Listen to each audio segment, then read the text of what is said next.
Welcome back. One final point before we go tonight. Another example of political violence from the left, this time right here in the state of California.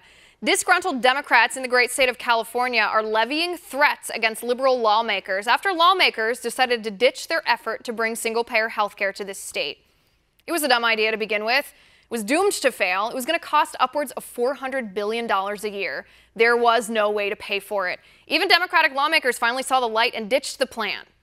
Enter the resistance. Anytime the resistance doesn't like your politics, they resort to violence. Case in point, Roseanne DeMoro, executive director of the California Nurses Association, that's the nurses union here in California, she tweeted this. Now that's a knife in the back of California. On that knife is the name Rendon. Anthony Rendon is the Speaker of the California Assembly, the man who pulled the single-payer bill off the floor of the Assembly.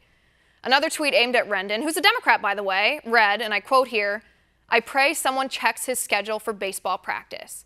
This on the heels of the shooting of Congressman Steve Scalise at the congressional baseball practice in Washington, D.C.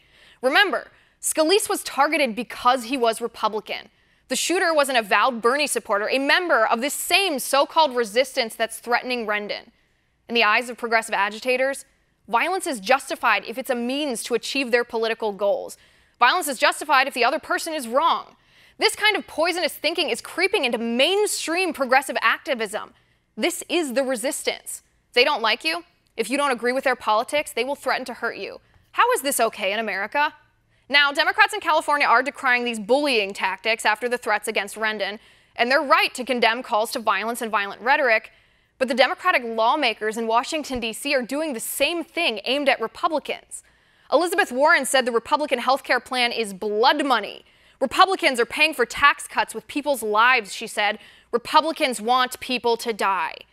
Anytime the resistance doesn't like your politics, they resort to violence or violent rhetoric. CNN didn't like the meme President Trump tweeted. They tracked down the creator on Reddit and issued a threat to reveal his identity if he ever posted such content on Reddit again. Anytime the resistance doesn't like your politics, they resort to violence. The anarchist group Antifa chased conservative speakers off college campuses, looting, burning, vandalizing, rioting, creating a hostile environment, not a safe space, where it's too dangerous for conservatives to exercise our right to free speech. Anytime the resistance doesn't like your politics, they resort to violence. It's wrong. The single-payer healthcare bill in California was a disaster. It was rightly shelved by Speaker Rendon. But why did it take a threat of violence against a Democrat for Democrats to condemn the violence of their own resistance?